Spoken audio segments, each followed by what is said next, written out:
The Torah story continues this month with Moses and his brother Aaron, immersed in the structural planning of a new nation of people. After the Almighty miraculously created plague after plague until Pharaoh finally freed the Israelite slaves, after the Almighty parted the Red Sea so Moses and Aaron could lead the Israelites, more than 670,000 men and their families and livestock, across to the other side. Imagine this mighty band of refugees appearing on the shore where established nomadic tribes and villages had long been grazing their flocks. Now, here comes a formidable force of muscle power with a reputation for miraculous occurrences credited to their one God. As slaves, the 12 tribes of Israel made mud bricks for generations and had no experience living as nomads. The formidable size of this incoming nation of people was an advantage that would aid their survival. And to remain a mighty force, the people would have to learn to live together in harmony. A unity of that size needed judges and decision makers, a central governing body at a central location, a settlement map, and a tabernacle. This week in synagogues throughout the world, the Parsha conversation is called Tetzavah, meaning to command. Who would be the first spiritual leaders to perform the sacred rituals and be responsible for the center of governance and jurisprudence while overseeing the spiritual life of the people? The Almighty appointed Aaron, Moses' brother, and Aaron's 4 sons to be the highest priests. Tetzavah includes the Creator's detailed instructions for the 7-day initiation of Aaron and his sons into the priesthood, specifying every detail of the golden altar made of acacia wood to hold the ceremonial incense burner. According to God's commandments, the tabernacle lamps and the menorah, the everlasting light, must be continually kindled. A supply of pure olive oil would be perpetually required.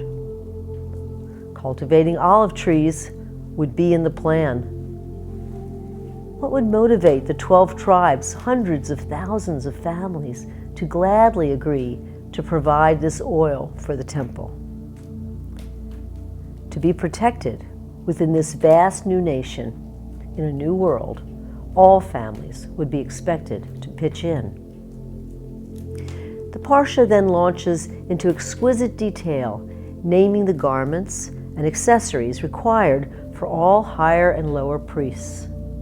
The grown grandchildren of Aaron, nephews of Moses, would serve as the priests who tend the daily needs of the sanctuary, a busy center of justice, ritual, and higher learning.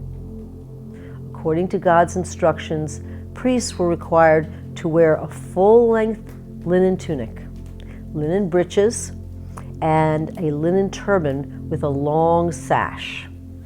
In addition, the high priests, Aaron and his sons, were to wear an apron-like garment made of blue, purple, and red-dyed wool threads wound into threads of linen, embroidered with gold thread, a gold breastplate set with 12 precious stones, inscribed with the names of the 12 tribes of Israel, a cloak of blue wool with gold bells and decorative pomegranates on its hem, a golden plate worn on the forehead bearing the inscription, "Holy to Adonai, the Almighty."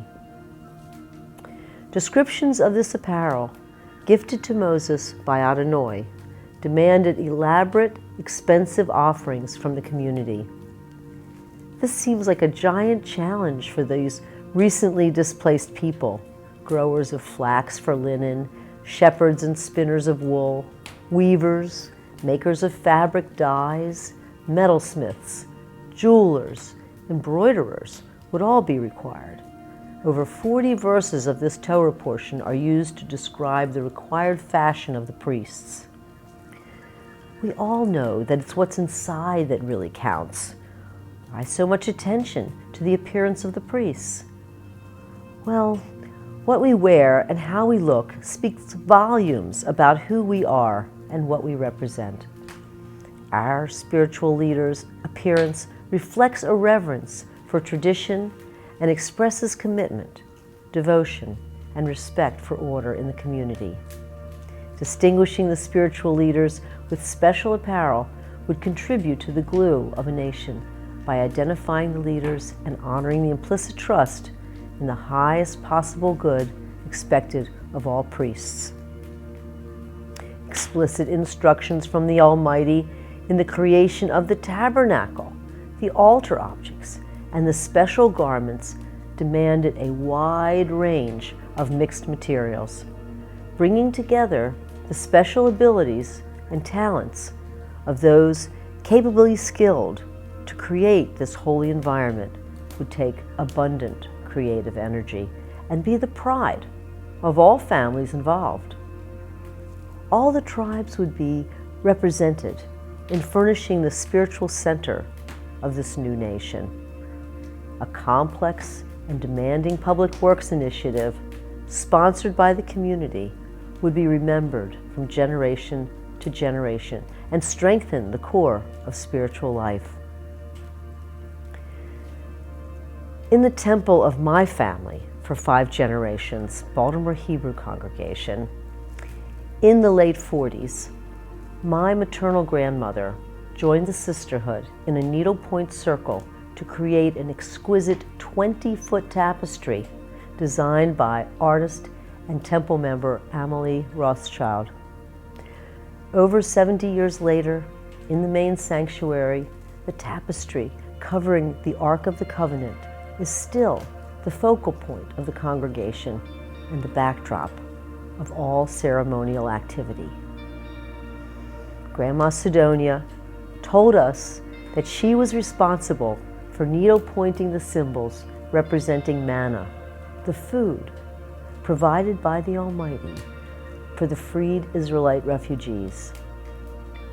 When I visit my Baltimore family, I'm elated to stop by the needlepoint mural that continues to honor my grandmother and the artworks that have contributed to beautifying the temple. Engaging the creativity of a community is the mission of CoSM. Here, many visionaries with a spectrum of specialties and talents, builders in every material, painters, sculptors, videographers, philanthropists, programmers, lighting experts, sound experts, great minds of many passions have collaborated in establishing an enduring sacred site to leave a legacy of higher love. Alex says, God is the divine artist. Love is God's secret name. Why is it throughout every age of humanity, communities in every corner of the world have come together to build sacred sites? To leave this message to the future, here, for the benefit of all who love, is a beacon of light, a sanctuary dedicated to the goodness, beauty, and truth of the collective spirit.